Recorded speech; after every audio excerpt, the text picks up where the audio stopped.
It's going to happen again tonight. You already know this, somewhere beneath the part of your mind that likes to believe it's still in charge. Somewhere around 9 or 10 o'clock, when the noise of the day has finally gone quiet, and you're alone with yourself for the first time since morning, you're going to pick up your phone and tell yourself it's only for a minute, just to check one thing. And your thumb is going to start moving before you've actually decided to move it, sliding up and up again and again, pulling in fragments of other people's highlight reels, arguments you didn't ask to witness, jokes that are funny for exactly 1 second and then already gone. You will call this relaxing. You will call it unwinding. But somewhere lower than your thoughts, in your chest, in your gut, a small and very honest part of you will already know the truth. You are not resting. You are being drained. And then, without your permission, 40 minutes will disappear, maybe 90. You'll surface the way a person surfaces from underwater, a little disoriented, blinking at the room you're actually in, and the first thing you'll feel will not be guilt. Not yet. It will be heavier than guilt and duller. A flatness low in your stomach, a tightness behind your eyes, the specific physical sensation of having spent something you can't get back, with nothing to show for the spending. And then, right on schedule, you will think the sentence you have thought 100 times before. Okay, tomorrow, I start fresh. You will mean it completely. And tomorrow night, at almost exactly the same hour, the entire performance will happen again. Same script, same ending. Like a play you never auditioned for, but somehow keep getting cast in night after night for years. Multiply that one night by a year, and it stops being a small thing. 365 nights of just a minute. Hundreds of hours, real hours, the same hours other people spend writing books, building companies, learning instruments, falling in love properly. Quietly poured into a screen that will not remember a single second of it tomorrow. You will remember almost none of what you saw. Not one post, not one video. It will all dissolve the moment the next one arrives, like footprints erased by the next wave before you've even finished making them. And somewhere down the line, when you finally ask yourself where the time went, this is where the honest answer will be waiting. I want to say something to you clearly before we go any further, because it matters more than anything else in this video. That is not a character flaw. You are not weak, and you are not lazy, and there is nothing broken in you that needs fixing. What is happening to you every night has been engineered, designed, tested, and refined by some of the most intelligent, best-funded teams on the planet.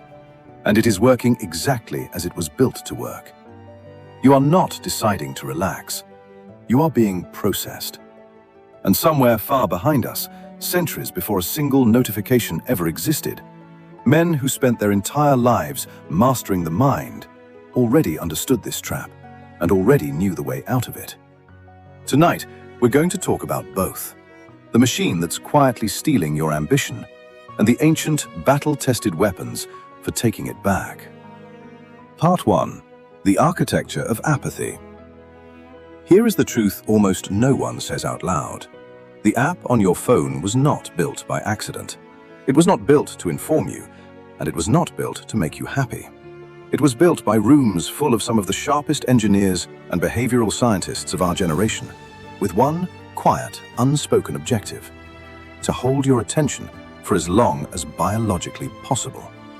Because your attention is the product being sold. Not to you, about you.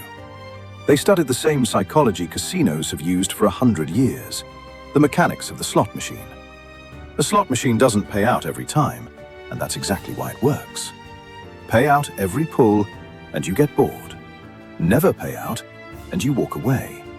But an unpredictable reward, sometimes nothing, sometimes something small, sometimes something that lights up your whole nervous system. That is one of the most compelling patterns in human behavior. Now look at your phone.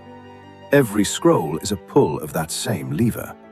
Sometimes it's nothing, a boring post, an ad, a stranger's lunch. And sometimes it's something. A video that actually makes you laugh, a message from someone you like, a number going up. You never know which one is coming next, so you keep pulling. This is not just a metaphor. It is the literal architecture. Somewhere, in a building you will never visit, a team measured exactly how long you hesitate before opening the app, and then shortened it. They measured exactly how far you need to scroll before you feel a small hit of relief, and shortened that too.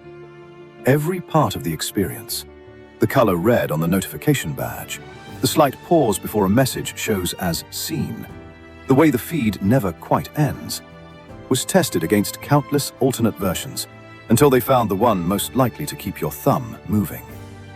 You are not weak-willed. You are outnumbered. Now here is where the old language becomes useful, because English doesn't have quite the right word for what's actually being taken from you. The ancient traditions of the East had a word for it: chi, or chi. Life force, vital energy. Not a mystical idea so much as a practical one. The understanding that you wake up each morning with a finite reserve of energy, attention, and will, and that every choice you make either spends that reserve or replenishes it. Cheap pleasure spends it. It spends it quietly, in small denominations, so you never notice the total until the account is already empty. This is why you can sleep 8 hours and still wake up tired. This is why a project that used to excite you now feels like lifting a car with your bare hands. It's not that you've lost your ambition. It's that your chi has been leaking out of 1,000 tiny holes you didn't know were there. And by the time you sit down to do the thing that actually matters to you, there's nothing left in the tank. And this is where the real cost shows up. Not as a dramatic collapse, but as a slow, quiet disappearance. It's the book that's been about to start for 2 years. The business idea you talk about at dinner, but have never once opened a document for. The message to the old friend you've been meaning to send, sitting in your drafts, aging. The instrument in the corner of the room, slightly dusty. None of these things died in some big, memorable moment. They were starved, one stolen evening at a time, by a mind that had already spent its available energy somewhere cheaper before it ever got the chance to try. That is the real architecture of apathy, not laziness, depletion by design. There's a second kind of theft hiding inside the first one, and it's even harder to see. It isn't just that scrolling steals your time and your chi. It also quietly poisons what's left. Because while you're spending that finite reserve, you're spending it inside a feed built almost entirely out of other people's best 5 seconds. The launch, the body, the relationship, the win. And some small, primitive part of your brain doesn't fully understand that you're looking at a highlight reel instead of a life. It reads all of it as real, as now, as happening to people who are somehow further ahead of you. So you don't just come away tired. You come away quietly convinced that you're behind, in a race you never signed up for, against a version of reality that was edited before you ever saw it. That's not motivation. That's a slow, steady leak in the exact tank you'll need full if you're ever going to build anything that matters. I'll be honest with you, because pretending I'm above this would make everything I'm about to say worthless. I have lost entire evenings to a feed I don't even remember scrolling through. I've opened an app to check one notification and looked up 90 minutes later with a headache and a half-written message to a friend I never sent. I know this trap from the inside, not from a textbook. And what finally started to change things for me wasn't more willpower. It was understanding with total clarity exactly what I was up against. Part 2. The illusion of rest. Here's the lie almost all of us have quietly agreed to believe. That scrolling is resting. That after a long day, collapsing onto the couch and opening an app is how you recover. It feels passive. It feels like doing nothing. And that's exactly why it's so easy to justify, and exactly why it isn't true. Real rest has one very specific job. It lets your nervous system drop out of alertness and into recovery. Your body needs to feel safe enough and unstimulated enough to shift out of the low-grade readiness it holds all day and into something closer to true stillness. That shift is where the actual repair happens, mentally and physically. Scrolling does the opposite. Every single post is a new stimulus. A new photo, a new opinion, a new burst of outrage or comparison or humor, arriving every second or two, each one asking your brain to evaluate it, react to it, and move on to the next. Your body may be still. Your mind is sprinting. Consider the specific physical difference between two versions of the same hour. In one, you lie in bed scrolling. In the other, you sit in silence or take a slow walk with no headphones, or simply watch the window with your phone left in another room. At the end of the scrolling hour, you feel foggy, heavy, faintly irritable, for no reason you could name if someone asked. At the end of the quiet hour, even though you did less, you feel clearer, lighter, more like yourself. That difference is not random, and it is not a coincidence.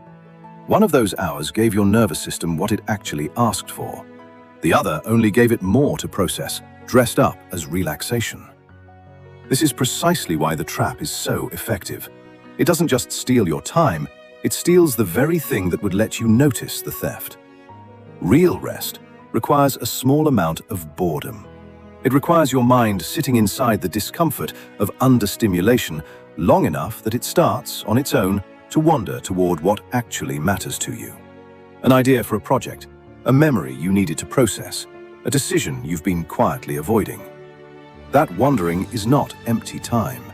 It is some of the most important thinking you will ever do. But an infinite scroll is specifically engineered to make sure that moment of boredom never gets the chance to arrive. The instant you feel the smallest flicker of understimulation, something is already there to fill it. You are never bored enough, for long enough, to hear your own mind again. There's a second, quieter cost buried inside this one. The more your days are filled with constant, high-frequency novelty, the more your baseline for interesting gets recalibrated upward. A slow dinner with someone you love, a long, unhurried book, a real conversation that takes 40 minutes to get somewhere true. These things used to be enough. Now, next to a feed that refreshes every half second with something new, they can start to feel unbearably slow. Not because they've changed, but because you have. And here's why that matters for everything this video is actually about. Ambition is not built on excitement. It's built on the capacity to sit with something difficult and unglamorous for a long time before it pays off. That capacity, the ability to be gloriously, productively bored, is precisely the muscle the trap is quietly wasting away, one convenient 40-minute scroll at a time. And there's a final layer to this that's almost too obvious to mention, except that almost nobody actually acts on it. The very last thing most of us do before sleep is stare at a bright screen feeding us novelty, and the very first thing most of us do after waking is reach for that same screen before our feet even hit the floor. We are bookending every single day of our lives with the exact stimulus that keeps the nervous system furthest from rest, right at the two moments it most needs to settle. It's like trying to fall asleep next to someone who keeps tapping your shoulder to show you something interesting, all night, every night, and then wondering in the morning why you don't feel like you actually slept. So you don't come out of an hour of scrolling rested. You come out of it more depleted than when you went in, and because that depletion feels vaguely like tiredness, you interpret it as proof you needed the break in the first place. It's a closed loop. The exhaustion the trap creates becomes the excuse the trap uses to keep you inside it. Before we go further, I want to ask you for something small, and I want to be honest about why. If any part of what you've heard so far has landed somewhere true, if you recognized yourself in that fog, in that flatness, in that hour that quietly disappears every night, I'd ask you to mark it. Not for me. For the version of you 6 months from now who might need to scroll back and remember the exact moment this started to make sense. Leave a single word below this video. Here. Awake. Whatever is true for you right now. Let it be a small flag planted in the ground. Proof that on this night, of all nights, you were paying attention.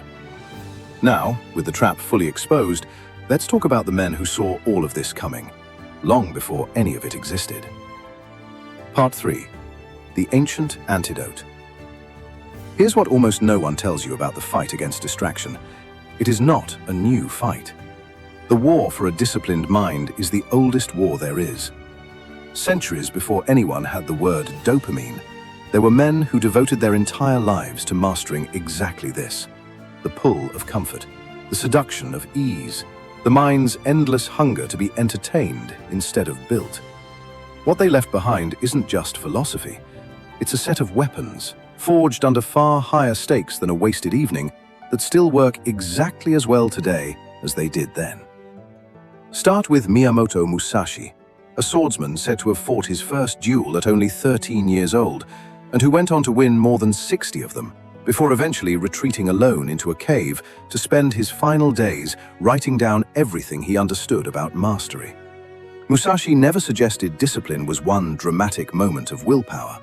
In the code he wrote for himself in that cave, a week before he died, 21 short principles known as the Dokudo, the way of walking alone. One of the very first rules is simply this: do not seek pleasure for its own sake. Not never feel pleasure. Pleasure with no purpose beneath it, no structure built underneath it, is a trapdoor. Musashi understood, 4 centuries before a single app existed, that an untrained mind will always reach for the easiest sensation available, and that the entire task of a disciplined life is training the mind to want something harder instead. He didn't win his duels by feeling motivated on the morning of the fight. He won them because, for him, discipline was never a mood. It was a structure so deeply built into his days that the undisciplined version of himself was never given the chance to show up. And notice the name he gave his own code: the way of walking alone. Musashi didn't measure himself against a crowd, didn't need an audience to validate the path he was on. In a world where your phone constantly tells you what everyone else is doing, thinking, and achieving, that solitary discipline might be the single most radical thing left available to you. That's the first weapon. Discipline is not a decision you make once. It's an environment you build so completely that the weak decision never has to be made at all. Now take Lao Tzu and the idea he's most famous for: Wu Wei. It's usually translated as effortless action, and almost everyone who hears that phrase for the first time misunderstands it immediately. They hear effortless and assume it means doing nothing, drifting, letting life happen to you, which, ironically, sounds a lot like lying on the couch scrolling. That is nearly the opposite of what Lao Tzu meant. Wu Wei is not the absence of effort, it's the absence of friction. It's what effort looks like once it has been trained so deeply that it no longer feels like a fight. Water was Lao Tzu's favorite image for this.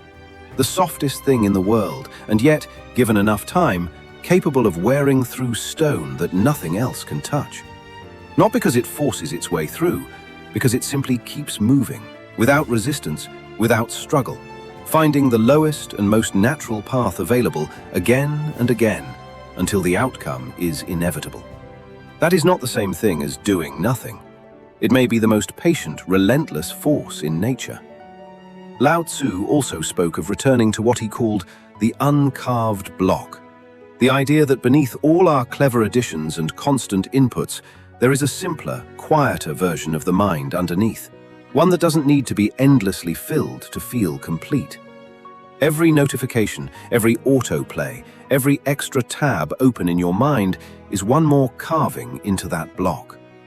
Wu Wei, in part, is the practice of putting the knife down. Here's the application. The exhausting part of building a disciplined life is almost never the work itself. It's the friction, the internal argument every single time, the 15 minutes of resistance before you finally sit down to do the thing you actually care about. Cheap dopamine feels effortless because there is zero friction between the urge and the reward. Your thumb is already on the screen before you've thought about it. Real focus feels hard at first because friction is usually stacked against it. The phone sits right there, the habit is well worn, the easy path is paved, and the hard path is still grass. Wu Wei, applied here, does not mean stop trying to focus and let it happen. It means stop relying on willpower to fight the friction in the moment, and instead spend your energy removing the friction in advance, so the disciplined choice becomes the easy one, and the distracted choice becomes the hard one. Put the phone in another room before you sit down to work, and Wu Wei does the rest. You are no longer fighting yourself. You've simply changed which direction the water is flowing. And finally, Sun Tzu. Because everything we have talked about tonight is, in the most literal sense, a war, not a metaphor. A real, deliberate war for your attention, with a real opponent on the other side who has already read every strategy book worth reading. Sun Tzu's most quoted line is also his most useful one here. Know your enemy and know yourself, and you need not fear the outcome of 100 battles. Almost nobody actually does both halves of that. Knowing your enemy means understanding, with total honesty, exactly how the trap is built, which is what we spent the first part of this video doing. But knowing yourself is the half people skip, and it's the half that actually wins the war. What time of day does your discipline collapse? What emotional state, boredom, loneliness, stress, the 10 minutes after a hard conversation, is the specific trigger that sends your hand toward your phone before your mind even agrees to it? Most people never answer that question, so they keep fighting the same ambush in the same location over and over, endlessly surprised. Sun Tzu also taught something that gets overlooked in every hustle harder version of motivation you've ever heard. Secure your own position before you try to advance. As it's often rendered, invincibility lies in the defense. The possibility of victory lies in the attack. Most people try to build new habits by attacking first, adding a new morning routine, a new goal, a new burst of motivation, while their defense is still wide open. Phones still on the nightstand, notifications still live, same triggers still waiting in the same spots. That's why the new habit rarely survives past a week. Secure the defense first. Close the obvious gaps. Only then does the attack, the new goal, the new project, the new version of yourself, actually have solid ground to stand on. And then there's the line that matters most of all for tonight. The supreme art of war is to subdue the enemy without fighting. Sun Tzu did not believe the greatest generals won glorious battles. He believed the greatest generals arranged things so the battle never needed to happen at all, winning the war before a single sword was drawn, through position, through terrain, through denying the enemy any good option in the first place. Translate that directly into your life. The goal is not to develop superhuman willpower so you can win the fight against temptation every single night at 9 o'clock, standing in the kitchen, phone in hand, deciding. That is a battle you will lose sometimes, because everyone does, because it was built by professionals to be lost. The goal is to never let that battle happen in the first place, to choose your terrain hours in advance, so completely that by 9 o'clock there is no fight left to have. Put these three together and you have something no dopamine detox video has ever handed you. Not a single trick, but a complete philosophy. Musashi tells you to build the environment so the weak choice never gets a vote. Lao Tzu tells you to stop fighting the current and instead redirect where it flows, so discipline eventually feels less like effort and more like water finding its level. And Sun Tzu tells you to win the war before it starts, to study your own terrain as carefully as you'd study an enemy's, so the battle at 9 o'clock never has to happen at all. Environment, flow, position. 3 different centuries, 3 different countries, 3 men who never met one another, and somehow they were describing the same solution from 3 different angles. That is not a coincidence. That is what happens when human nature meets real discipline. The same truths keep surfacing over and over because they were never trends to begin with. They were simply true. Part 4. Reclaiming Ambition. So let's make this real. Not a mood, not a mindset shift. An actual, physical set of disciplines you can start tonight. The same night this trap was going to catch you again. The first discipline is choosing your terrain, exactly the way Sun Tzu would. Before the moment of temptation ever arrives, Decide in advance where the battle simply cannot happen. That might mean your phone charges in a different room overnight, not on your nightstand. It might mean the apps that cost you the most hours get deleted from your home screen. Not blocked, not muted, deleted. So that opening them again requires a decision instead of a reflex. This isn't about relying on willpower at 9 o'clock at night, when your willpower is at its weakest point of the entire day. It's about making the decision once, in daylight, when you're clear-headed and motivated, so your tired, weak-willed evening self never has to make it at all. The second discipline is what I call the one true reb. The urge to scroll is rarely a genuine request for entertainment. It's a request for relief from a feeling, boredom, tension, or avoidance of something harder. So instead of white-knuckling the urge into silence, redirect it. The instant you feel your hand moving toward the phone, do one small physical action toward the thing you actually want to build instead. One page, one set of push-ups, one paragraph, 90 seconds on the instrument you keep meaning to practice. It doesn't need to be impressive, and it isn't about productivity for its own sake. It's about proving to the animal part of your brain over and over that there is another lever available, one that leads somewhere real. Over time, that lever gets easier to reach for than the old one. The same way any path gets easier to walk, the more often you walk it. The third discipline is earning the hit. Pleasure isn't the enemy here. Cheap, unearned pleasure is. There's nothing wrong with watching something you love or laughing at something silly on your phone, as long as it comes after effort instead of in place of it. Build the order deliberately. The deep work first, the entertainment second, always in that sequence, until your brain starts to associate real satisfaction with the thing you built that day, rather than the thing you simply consumed. This single reordering, reward after effort, never before it, is one of the oldest and most reliable tools that exists for rewiring what your mind considers worth wanting. The fourth discipline is practiced stillness. Deliberately, on purpose, give yourself small doses of boredom throughout your week. Stand in line without your phone. Take a walk with no headphones. Sit with your coffee in the morning and do nothing else for 10 minutes. No scrolling, no music, just the coffee and your own mind. This will feel uncomfortable at first, genuinely, physically uncomfortable, like a mild itch you're not allowed to scratch.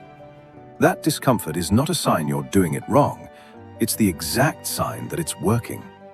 You are rebuilding a tolerance the trap has spent years wearing down.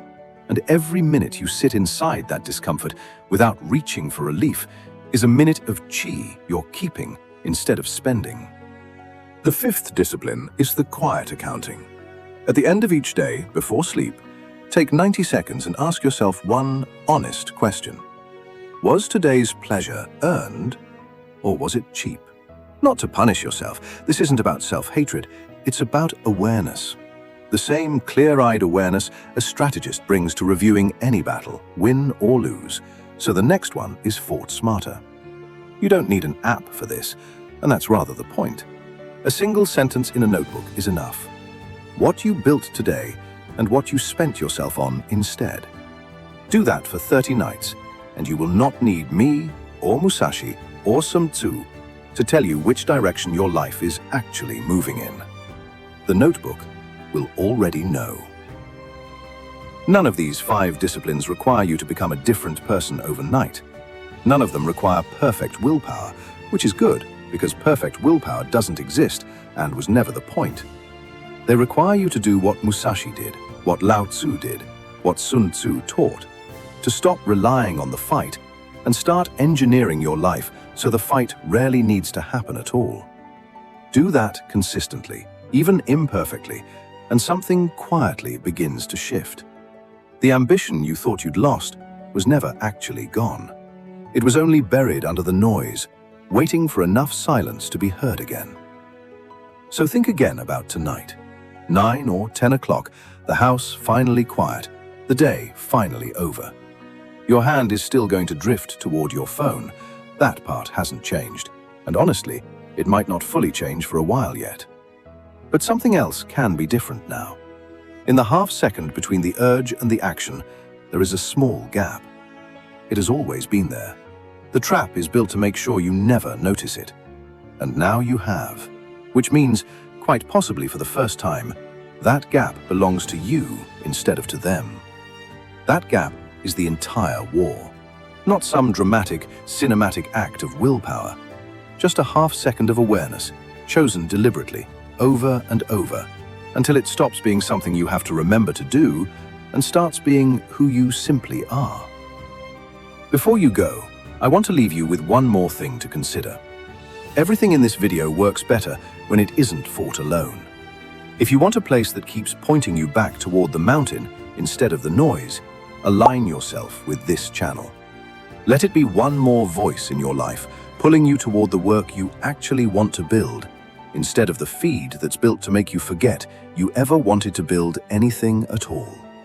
The trap didn't ask your permission to be built, and it isn't going to ask your permission to keep running.